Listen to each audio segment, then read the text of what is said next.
सरकार के सदक़े हमें कुरान मिला, सरकार के सदक़े हमें इस्लाम मिला है, सरकार के सदक़े हमें खाने को मिलता है, सरकार के सदक़े हमें पीने को मिलता है। जो कुछ मिला है वो सरकार का सदका है। और मेरे इमाम तो कहते हैं वो जो न थे तो कुछ न था, वो जो न हो तो कुछ न हो, जान है वो जहान की, जान है तो जहान है।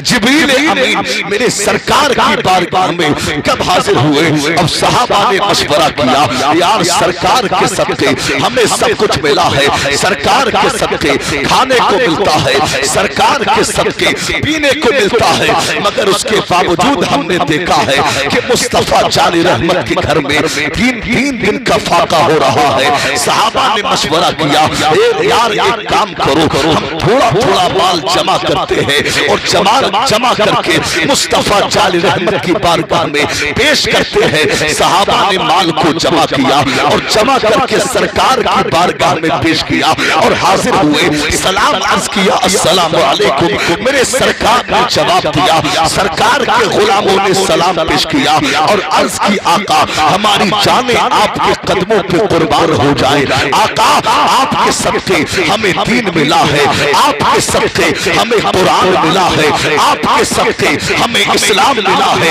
आपके सदक़े हमें खाने को मिलता है, आपके सदक़े हमें पीने को मिलता है, आपके सदक़े हमें खाने को मिलता है, आपके सदक़े पहनने को मिलता है, आपके सदक़े हम जीते हैं, आपके सदक़े में सब कुछ है आका। मगर उसके बावजूद हमने देखा है कि आपके घर में तीन दिन का फाका हो रहा है। आका ये थोड़ा सा माल हम आपके गुलाम आपकी बारगाह में लेकर के हाजिर हुए हैं, आका इस माल को कबूल फरमा ले। सहाबा ने इतना कहा, आका ये माल कबूल फरमाए। इतना कहना था कि मुस्तफा जान रहमत की गर्दन झुक गई, मेरे सरकार की निगाहें नबुव्वत जमीन पर झुक गई, मेरे सरकार की गर्दन का झुकी, अरे वो निगाहें झुकी जिन निगाहों पर दुरूद व सलाम मेरे इमाम ने इस अंदाज में पेश किया है कि नीची नजरों की शर्मो हया पर दुरूद, ऊंची दीनी की रिफात पे लाखों सलाम। जिस तरफ उठ गई तब में दम आ गया, उस निगाहे इनायत पे लाखों सलाम। अगर कोई जिंदा हो तो जरा मजमे से नारा लगाता, थोड़ा माहौल बनना चाहिए जो ये उगा निधि का माहौल है।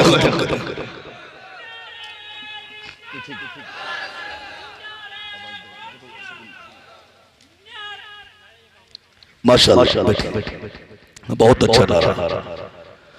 अल्लाह ताला इनके नारे को कबूल फरमाए और आपके जवाब को कबूल फरमाए। सरकार की बारगाह में सहाबा मुअत्तमाना अंदाज में खड़े हुए हैं। सहाबा ने इतना कहा था, आका ये थोड़ा सा माल है कबूल फरमाए। मेरे सरकार की गर्दन झुकी, मुस्तफा जानी रहमत की निगाहें झुकी, अरे मेरे सरकार खामोश हो गए। मुस्तफा जानी रहमत खामोश क्या हुए कि सारा मजमा खामोश हो गया, सारे मजमे में एक सन्नाटा पैदा हो गया। मगर भवानीपुर के जिंदा दिल गयूर मुसलमानों, याद रखना, मुस्तफा जाने रहमत के हर काम में हिकमत हुआ करती है। अरे मेरा नबी जब बोलता है तो हदीस कहलाता है, और जब मुस्तफा गर्दन झुकाते हैं तो कुरान उतरता है।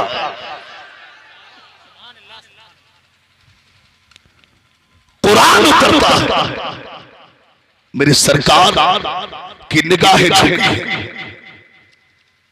शायद आपने चुटकुले वाले खतीब ज़्यादा सुना, जो मिंबरे रसूल पर आकर कॉमेडी करते हैं, हंसी मजाक करते हैं, इन मिंबरों की तौहीन करते हैं। शायद कि वो खतीब आपने ज्यादा सुना, इसीलिए शायद मेरी बात को समझने में आपको दिक्कत हो रही। इस तरह की खामोशी रही तो तकरीर नहीं होगी। तकरीर के दौरान सबको सुभान अल्लाह भी कहना होगा, या रसूल अल्लाह भी कहना होगा। हंसी मजाक हम भी करना जानते हैं, चुटकुला सुनाना हम भी जानते हैं, मगर मेरे दोस्तों ये मिंबरे रसूल है, ये मिंबरे रसूल है, ये चुटकुला सुनाने की जगह नहीं है।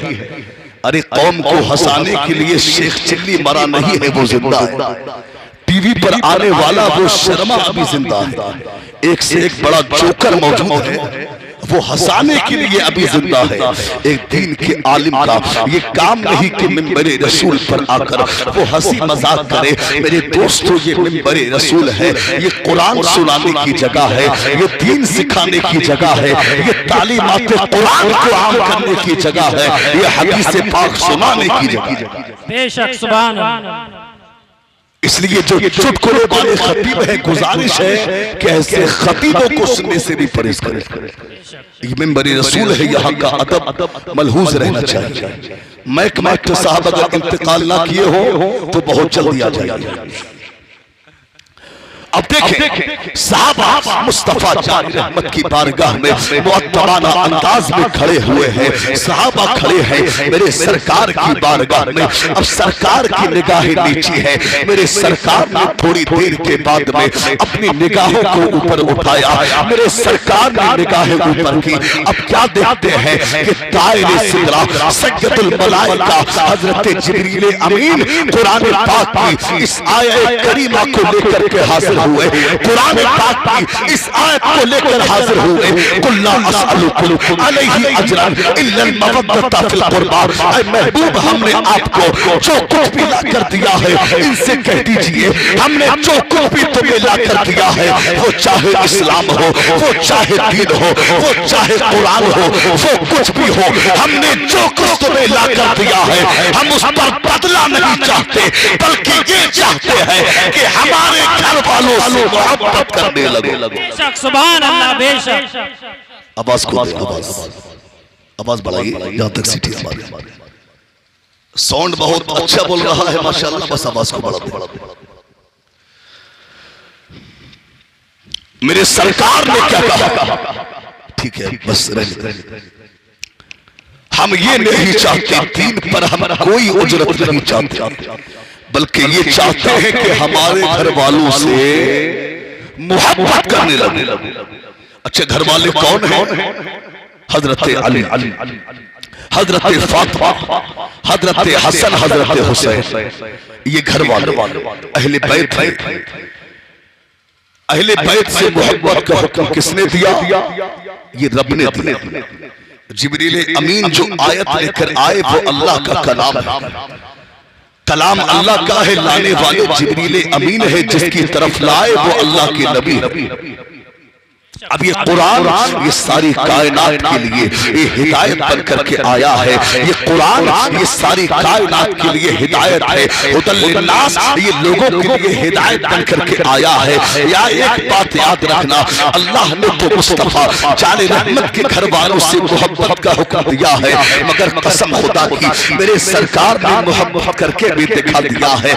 मेरे सरकार ने अली से वो मोहब्बत की कि जिसका जवाब नहीं, फातिमा से वो मोहब्बत की कि जिसका जवाब नहीं, हसन से वो मोहब्बत की कि जिसका जवाब नहीं। न अली से मोहब्बत का जवाब है, न फातिमा से मोहब्बत का जवाब है, न हसन से मोहब्बत का जवाब है।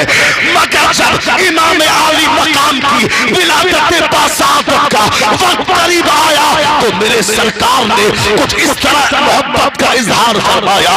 इधर इमाम आली मकाम के कदम दुनिया में तशरीफ लाए हैं, आप दुनिया में आए, उधर मेरे सरकार ने पूरे मदीना में ऐलान कर दिया कि मदीना वालों तुम्हें मुबारक हो, मेरी बेटी फातिमा के घर में दीन उतरने वाला है। बेशक, सुभान अल्लाह। नारे तकबीर, नारे तकबीर, नारे रिसालत, नारे रिसालत। मेरी बेटी फातिमा के घर में दीन उतरने वाले। कसम खुदा की फातिमा ज़हरा से मेरे सरकार ने वो मोहब्बत की कि जिसकी मिसाल आज दुनिया पेश नहीं कर सकती। अपने जिगर का टुकड़ा कहा फातिमा ज़हरा को। मेरे सरकार जब फातिमा आती तो मुस्तफा जाने रहमत अदब के लिए खड़े हो जाते। ये मकाम मेरे सरकार ने फातिमा को दिया, ये इज्जत मेरे सरकार ने फातिमा को दी, ये मोहब्बतें मेरे सरकार ने फातिमा को दी। कसम खुदा की, वरना बेटियों के हालात तो अरब में कुछ इस तरह के थे कि इधर बेटियां पैदा होती, उधर लोग जमीन में जिंदा दफन कर दिया करते थे। इधर बेटियां पैदा होती, गर्दन को काट दिया जाता, जमीन में दफन कर दिया जाता। ये सदका है मुस्तफा जाने रहमत का कि मेरे सरकार मक्का में जलवा कर हुए। इधर मेरे सरकार का तशरीफ लाना था, उधर मक्का की गलियों में बेटियों की बहारें नजर आने लगी। एक बाप जो बेटी की गर्दन को काट दिया करता था, मेरी सरकार के आए कि वही बाप बेटी के गले को चूमना ये इबादत समझ गया।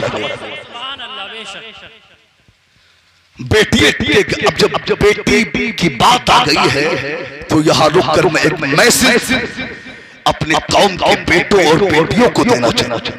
बेशक सुभान अल्लाह।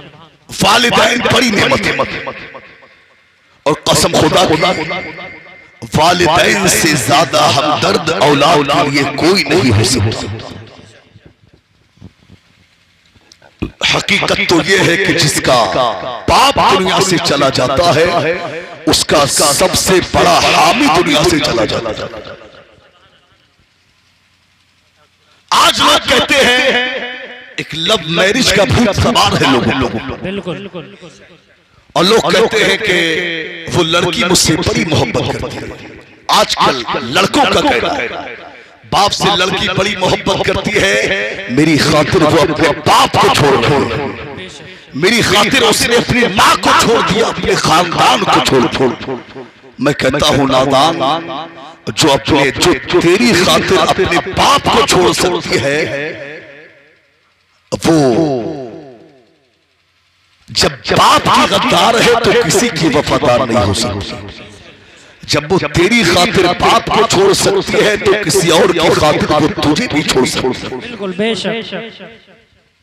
आज लोग फोन करते हैं कि हजरत लव मैरिज करना कैसे, यानी उकसाएंगे और पूछेंगे कि शायद कोई गुंजाइश मिल जाए और लव मैरिज के लिए कहते हैं शायद कि वो जायज का फतवा लेना चाहते हैं।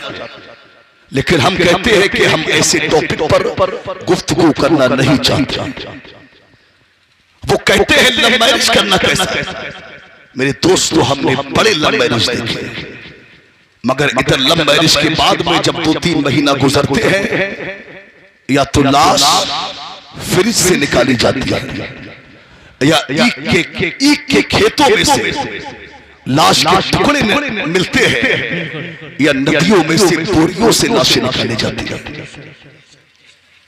ये नतीजा है लव मैरिज का। आखिर ये कैसे हुआ?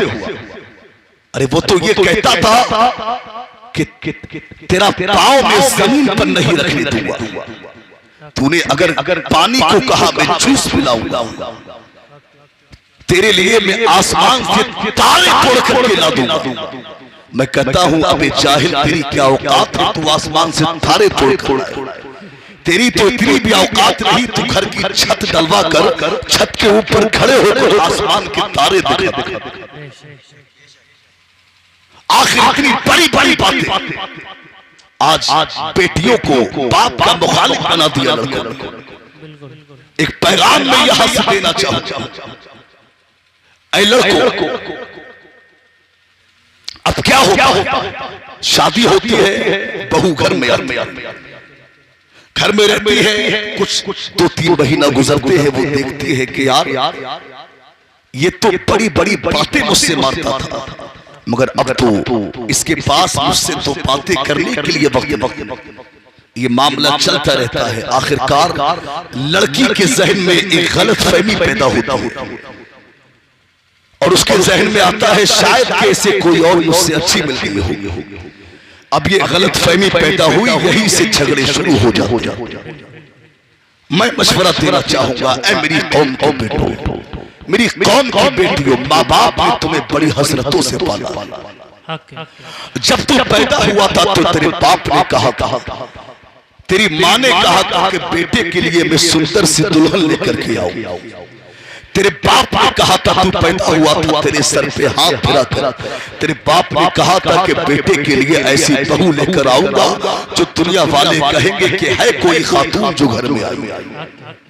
बड़े अरमान, शादी करना ये बाप का हक है, निकाह करना ये बाप का अरमान है, माँ बाप की खुशियां है। आज मैं कहता हूं कि बाप अगर शादी करे तो हो सकता है कि तेरी पसंद के